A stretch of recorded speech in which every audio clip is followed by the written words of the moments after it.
Selamat pagi teman-teman Tribun. Saya wartawan Tribun berada di Pasar Cinde. Di sini seperti kita lihat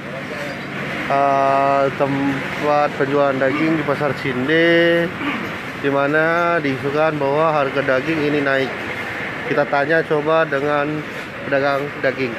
Kak dan Kak siapa, Kak? Reza. Hah? Reza. Reza. Kak Reza, harga daging ini sejak kapan naik, Kak Reza?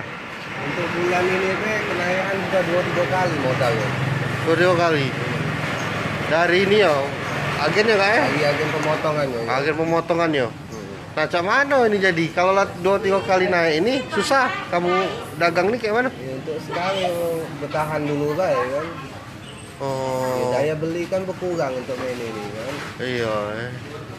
Banyak tapi masih warga lah sudah banyak masih atau cak mana ini? Kalau nak itu omset ya jelas menurun ya. Omset turun ya? Pembeli kan daya kurangnya sudah kurang untuk ini nih. Daging nih Kak ya? Iya.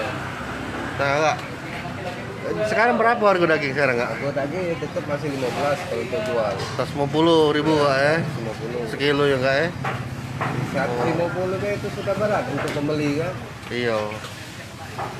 Ini bakal naik lagi, ini dia omongkan bakal naik lagi malah modalnya. Bakal naik lagi ya? Bakal naik lagi itu kan. Nah, jelang puasa nih Kak ya? Iya.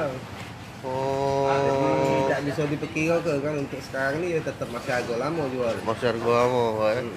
Apa harapan Kakak Kak? Ya harapan ya harga ya dia cepat standar kan balik lagi awal. Iya Kak Jadi ya? tetap penjualan tetap jadi normal lagi. Iya. Daya beli banyak naik jadi. Terus sekarang kan jauh menurunnya. Iya. Harga sop apa harga sate lagi naik ini Kak ya? Nah, bakal naik galau jadi. Iya Kak. Makasih Kak Reja ya informasinya.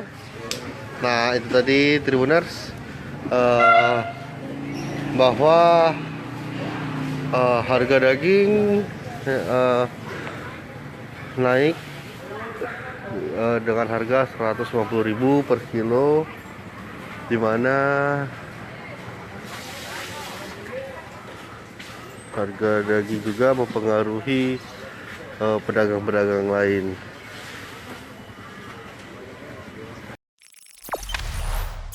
Jangan lupa subscribe, share, komen, dan like ya.